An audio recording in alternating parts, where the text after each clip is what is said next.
Something that a lot of people don't realize is that whole good vibes only energy is actually toxic positivity. Welcome to Tools to Manifest Your Dream Life with myself, Glenyce. Thank you so much for being here. I am so incredibly grateful for each and every one of you. As a manifestation coach, it is something that I talk about a lot in terms of staying positive and thinking positive and being high vibe. However, it's not from the energy of that's the only way to be, because that's impossible. We are energetic beings. We are all the things. We are all the energies. And when the upset or the anger or frustration or whatever it might be, that yes, they are heavier energies, but we need to feel them. We need to allow them to work through us. It's emotion, energy in motion. And what often happens, and what I did for so many years, was exactly that, was I would stop it. I would pretend it wasn't there. I would bypass it. I would force myself to think positive, to go to the feeling good about it. All that does is keep all of that heavy energy stuck within you.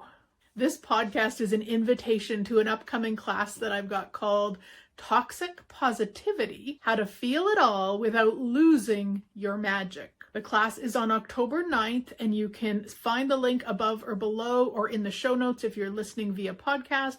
If you can't find the link, please just reach out. I'll get it for you. So when we flew to England at the end of August, we actually got delayed in Edmonton. We had chose the flight from Edmonton to Calgary and then Calgary to London, England. And the Edmonton flight got delayed. It got so delayed that we actually missed our connection to London, England. And to say that I was all the things, I was all the things. And when I say that, what I mean is I was all of the emotions. I was all of the energies. And I'll often use that term when friends ask me. I've had people reach out while we're here, like, how's it going? And I will often say it's all the things. Because what I've found over the years is, one, I used to do toxic positivity like it was sunshine or something. And so I got into such a habit of not even knowing how I was feeling or how something was going. I would just, oh, it's great. Oh, it's magical. Oh, it's wonderful. Oh, it's perfect. Oh, it's no, it's all the things. And I would say, actually, the time that I really started utilizing this, and I promise I'll go back to that story. I know I've got a little squirrel here, but it was 3 years ago when hubby and I actually came and spent a month here in England for our 25th wedding anniversary, because there were so many highs and so many lows in that month, in that trip, that I just started saying that, well, it was all the things, because it was freaking magical and incredible. And there were parts where I had to walk through like toilet water to get to a bathroom at a bus station. Is all the things, my friends. It was all the things. And so back to my original story about the flight getting delayed and then us getting delayed in Calgary. So we flew from Edmonton to Calgary late and ended up having to spend the night and the next day in Calgary before we flew out 24 hours later. And while we were sitting at the Edmonton airport, finding out that there is no way we could possibly get to Calgary on time, even if we rented a car, because Calgary and Edmonton, for those who don't know, are maybe 2.5 to 3 hour drive. Like, it's quite quick. A couple problems with that. We'd sold my car the day before, so we literally had no car of our own. And to rent one, the clock was ticking. If we would have had one sitting there, we might have been able to get it. But anyway, we had no way to get there. So as we were sitting in the airport, as this was all coming to fruition and coming to a head, I just started to cry. And cry, like, ugly cry. Like, I was just letting all of those emotions out because I was mad and I was frustrated, and I don't probably even have all the words that I was feeling at that moment. And hubby says to me, it'll be okay. And I know that for many people, it's uncomfortable when their loved ones cry or are visibly upset or are just upset. And what I said to him was, and it's also okay for me to be mad. And I know he wasn't saying to me, it's okay, stop being mad, but it was like, it's okay. So, settle down type of thing. And I was like, no, actually I'm mad. And I, like many of us, cry when I'm mad. And it's okay to be mad when something like this goes on. It's okay to be mad no matter what. It really is, whatever you're feeling. And so by allowing myself to feel that and not go into, well, maybe there'd be an accident on the plane, or maybe I'm just not supposed to be on that plane, all of that toxic positivity, it was okay for me to say, hey, I'm mad. I'm really, really, really mad that I'm not going to England, that I'm not going to wake up tomorrow in London, that we're a whole day late, all these things. It's okay to be mad. And what I found myself throughout that, once that really intense madness was complete, what I found myself doing was occasionally going to that toxic positivity and trying to make it better, trying to rationalize it, trying to reason it, instead of like, this is shitty, this is really shitty, and here we are. So just a totally different energy than what I would have done in the past. And so much more healing in the moment, rather than if I would have done the toxic positivity and stayed positive and oh, this is this and this is that and this must be why, and what's right about this I'm not getting, and like all of this stuff. Those energies are going to come out at some point. All of that mad that, say, I hadn't have expressed or allowed my body and myself to express, they would come out somehow. They always do. It's energy and it's in motion. We can only hold it for so long.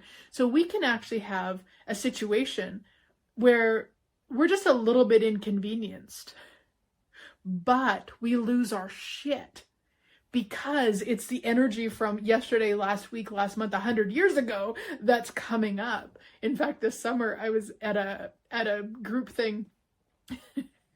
It's funny, but it's not funny. I was really upset with a certain situation that was going on, but I wasn't allowing myself to verbalize it or to share it with the people that I was upset with. And then somebody completely unrelated said something that would normally just ruffle me a little bit, and I lost my shit on them.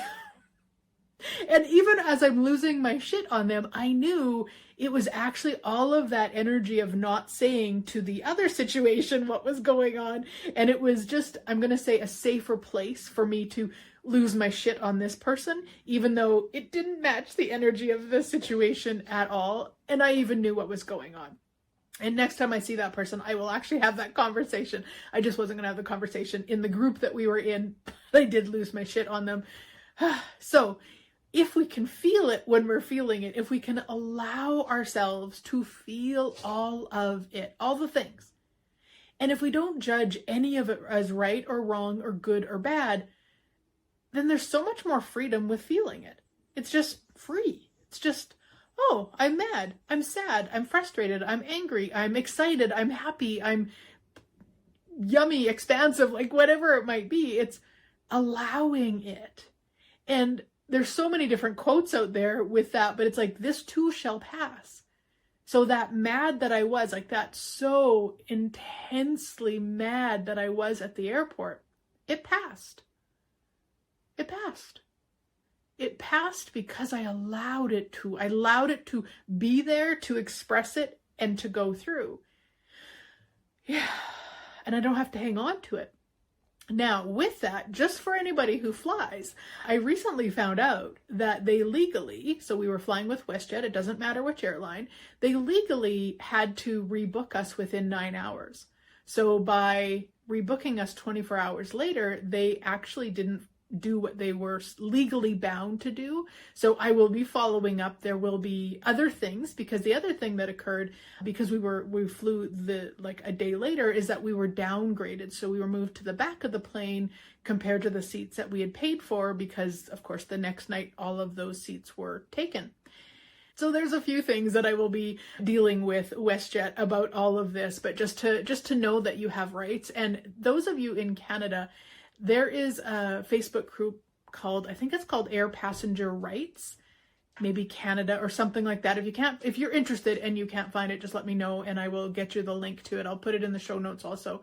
And probably those of you in other countries have similar links, but there's this guy in Canada. His name is Gabor. I don't know exactly if that's saying that correctly. He is incredible. He's a lawyer and he just has so much information, and this whole site, I think there's over 200,000 people in it, and he just assists people with their questions. If I was doing toxic positivity, as I have done in the past, I wouldn't even consider anything else. I would just go into, well, you know what, the universe has my back, and this is the way it's supposed to be, and all of this. And I'm not saying that those can't be true, but everything can actually be going on at the same time. So it's not one or the other. It's not where the universe has my back or I'm mad.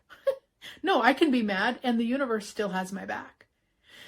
Yeah, like imagine allowing yourself that space. This is really freeing for me because it is something that I don't like conflict. I've never liked conflict. I don't know a lot of people who do. And when I operate from not liking conflict, what I'm really basically doing is putting myself last. I'm putting myself at the bottom. I'm saying, nothing, that doesn't matter. I'll just sit back and take whatever you give me. I'm done that. I mean, I am over 50. It is time to feel all the feels. And really, honestly, in the last couple of years that I've been allowing myself this space and this freedom to feel it and to acknowledge that I have emotions, I feel like I live deeper.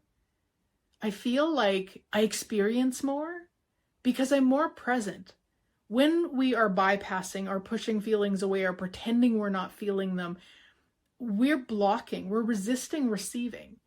So the more that I'm receiving, the more that I'm experiencing, the more that I'm truly living.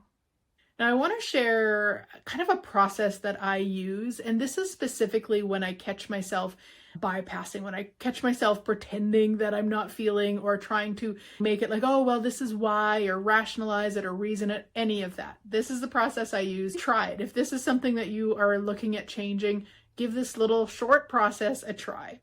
So the first step is to recognize that I'm trying to bypass something. So like maybe I go, oh, well, you know what? It's okay. Maybe it's as simple as that. I just catch myself thinking, well, it's okay. Take a moment, take a breath. What am I actually feeling? Oh, I'm disappointed. Okay, so let's stick with that. I'm disappointed. So I will, as long as, of course, I'm not driving or something, I will close my eyes and I will just take a deep breath in through my nose and out through my mouth as I'm feeling that disappointment. So